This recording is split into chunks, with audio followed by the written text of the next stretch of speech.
বাথরুমে একটা টিস্যু থাকবে, একটা সাবান থাকবে, এটা এসে বলতে হয়। 1 টাকার জিনিস এখান থেকে 3 টাকা কিনতে হয়। কোথাও ফ্যান নাই, সব ফ্যান খুলে ফেলেছে। যদি প্যাকআপ হয় এই টাকাটা পকেটে দেন হাউসে ভর্তুকি দিতে হয়।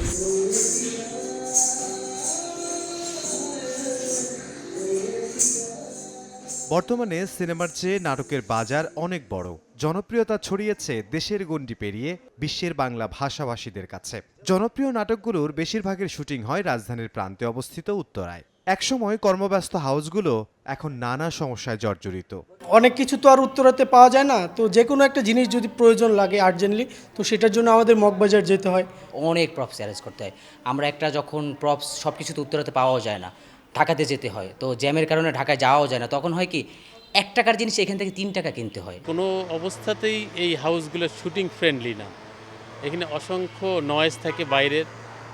আমাদের ম্যাক্সিমাম হাউসগুলো আসলে কোনো সাউন্ড প্রুফ বিষয় থাকে না। 10 বছর আগে একটা হাউসে হচ্ছে গিয়ে যেই সেট আপ হচ্ছে দেখে আসছি, এখনও হচ্ছে সেম সেট আপই, যেই কারণে হচ্ছে গিয়ে আমাদের নাটকের মধ্যে হচ্ছে কোনো হাউসগুলোর পরিবর্তন দেখতে পাই না। আগে আমরা বিভিন্ন জায়গায় শুটিং ইজিলি করতে পারতাম, আর এখন যেটা হয়েছে যে পারমিশন বা রেস্ট্রিকশন, বিভিন্ন পার্কে তো আমরা শুট করতেই পারি না। প্রপার সার্ভিস দেই, প্রপার প্রপ সেট, নতুন নতুন কিছু ঢুকাই, মাঝে মধ্যে এগুলো ঢুকাতে হয়। ওই জিনিসগুলো তারা বুঝবে এখন, যেহেতু তারা ভালো টাকা নিচ্ছে।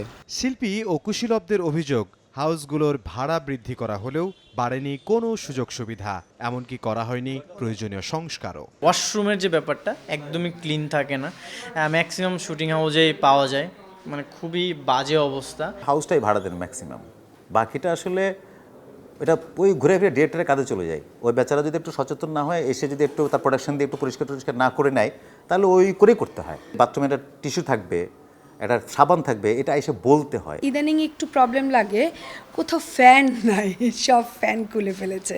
আগে হয় না যে আমার 2 ঘন্টা মানে ফ্রি, আমার শুটিং নাই, তখন আমি একটু ফ্যান নিচে বসলাম, একটু রেস্ট নিলাম। এখন আর ওইটা হয় না। মেকআপ রুমটা যেহেতু বদ্ধ থাকে, সেখানে কিন্তু এই ময়লাটা থেকে যায়, এবং সেটা অনেক সময় দেখা যায় যে সর্দি কাশি বা নাক দিয়ে ঢুকে ভিতরে ইচিং হচ্ছে। আমরা আসলে সারাটা দিন কাটাই, তো এই হাউসগুলো ভালো থাকাটা আমাদের জন্য খুব ইম্পর্টেন্ট।